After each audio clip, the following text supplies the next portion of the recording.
Hi viewers, welcome to Brinda cookery show. இன்னைக்கு நம்ம பண்ண போகிறது இறால் தொக்கு. அதை எப்படி பண்ணுறதுன்னு பார்க்கலாம் வாங்க. நான் கடாய் அடுப்பில் வச்சுருக்கிறேன். இதில் நல்லா எண்ணெய் சேர்த்துக்கலாம். இப்போ இதில் நான் சோம்பு சேர்த்துக்கிறேன், வேறு எதுவும் சேர்க்கறது இல்லை. இதில் சோம்பு பொரிஞ்சதும் பச்சை மிளகாய் நான் அந்த மாதிரி ரெண்டாக கட் பண்ணி வச்சுருக்கிறேன். 2 பச்சை மிளகாய்,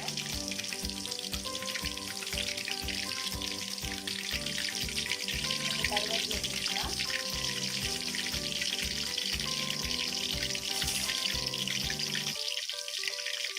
இப்போ ஒரு வெங்காயம் பொடியாக நறுக்கி வச்சுருக்கேன், அதையும் சேர்த்துக்கலாம். நான் ஒரு பெரிய வெங்காயம் சேர்த்துருக்குறேன். இப்போ இதில் வெங்காயம் வதங்குறதுக்கு உப்பு சேர்த்துக்கலாம்.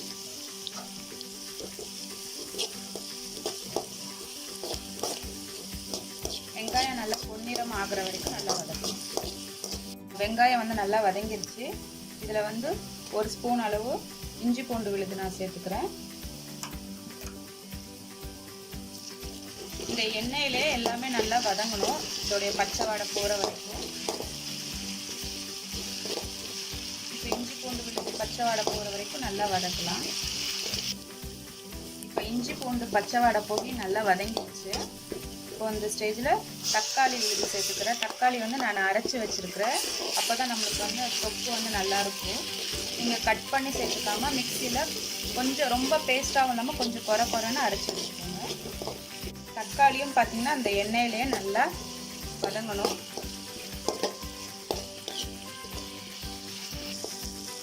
இப்போ தக்காளியும் எண்ணெயில் நல்லா வதங்கிடுச்சு, பார்த்திங்கன்னா தெரியும். இப்போ இதில் நம்ம மசாலா சேர்த்துக்கலாம். கொஞ்சம் மஞ்சத்தூள் சேர்த்துக்கலாம். ஏன்னா நான் இறால்லையும் மஞ்சத்தூள் சேர்த்து ஊற வச்சு நான் கழுவிருக்கிறேன், வாஷ் பண்ணி எடுத்துருக்கேன்.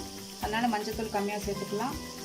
1 table spoon red chilli powder, நம்ம க்ரீன் சில்லி வேறு சேர்த்துருக்கோம், அதனால் பார்த்து சேர்த்துக்கோங்க. தனியா பவுடர் 1.5 டீஸ்பூன். அப்புறமா மிளகுத்தூள் காரத்துக்கு ஏற்றாப்புல மிளகுத்தூள் 1/2 டீஸ்பூன் சேர்த்துக்கலாம். இப்போ இதெல்லாம் சேர்த்து நல்லா எண்ணெயிலே வதங்கணும். இதுவும் இந்த மசாலாவும் பார்த்திங்கன்னா இந்த எண்ணெயிலே வதங்கணும். நம்மளுடைய இறால் போட்ட உடனே ஒரு 5 மினிட்ஸில் குக் ஆயிரும்.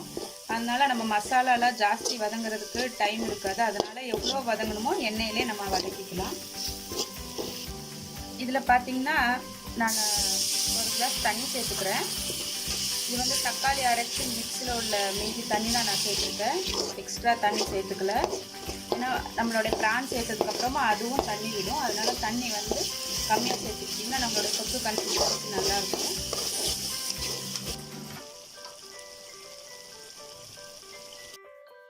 இப்போ பார்த்திங்கன்னா எண்ணெய் எல்லாம் பிரிஞ்சு வந்திருக்கு நல்லா.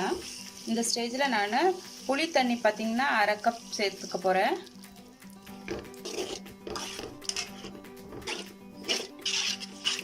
இப்போ இந்த புளி தண்ணி பச்சை வாடை போகிற வரைக்கும் நல்லா கொதிக்க விடணும். இந்த ஸ்டேஜில் நான் உப்பு சேர்த்துக்கிறேன். இந்த கிரேவிக்கு தேவையான அளவு உப்பு சேர்த்துக்கிறேன். இப்போ நான் மூடி போட்டு ஒரு 5 நிமிஷம் வரைக்கும் சிம்மில் வச்சு நான் கொதிக்க விட போகிறேன். அப்போ தான் நம்ம புளி தண்ணியோட பச்சை வாடை போகும். அதுக்கு பிறகு நம்ம ப்ரான் சேர்த்துக்கலாம். இப்போ 5 நிமிஷம் ஆயிடுச்சு, ஓப்பன் பண்ணி பார்க்கலாம். இப்போ புளி தண்ணி நல்லா கொதிச்சு நல்லா பச்சை வாடை எல்லாம் போய் எண்ணெய் மிதக்கிறது பார்த்தீங்கன்னா தெரியும். இந்த ஸ்டேஜில் நம்ம ப்ரான் ஆட் பண்ணிக்கலாம். இப்போ இதை நல்லா கிண்டி விட்டுக்கலாம். இப்போ பார்த்தீங்கன்னா ஒரு 5 மினிட்ஸ் தான் ஆகும் குக் ஆகுறதுக்கு. மீடியம் ஃப்ளேமில் வச்சுட்டு நம்ம குக் பண்ணலாம். ரொம்ப குக் ஆயிடுச்சுன்னா நம்ம ப்ரான் ரப்பரி ஆயிரும். அதனால ப்ரான் ஓவர் குக் ஆகக்கூடாது. அதனால தான் நான் எல்லா மசாலா எல்லாம் புளித்தண்ணி எல்லாம் ஆட் பண்ணிவிட்டு லாஸ்ட்டில் நான் ப்ரான் ஆட் பண்ணுறேன். நான் இப்போ மூடி போட்டு 5 மினிட்ஸ் எக்ஸாக்டாக நான் குக் பண்ணுறேன். 5 மினிட்ஸ் ஆச்சு, ப்ரான் போட்டு ஓப்பன் பண்ணி பார்க்கலாம். ரொம்ப நல்லா குக்காக இருக்குது, பார்த்திங்கன்னா தெரியும். ப்ரான் நல்லா சுருண்டு வந்திருக்கு. அந்த ஸ்மெல் கூட நல்லா வருது. குக் ஆனதோ அதோடைய ஸ்மெல் ரொம்ப அழகாக வருது. எண்ணெய்லாம் நல்லா பிரிஞ்சு வந்திருக்கு. இந்த ஸ்டேஜில் நம்ம கொத்தமல்லி இலை தூவிட்டு ஆஃப் பண்ணிக்கலாம். நம்மளுடைய இறால் தொக்கு ரெடி ஆயிடுச்சு.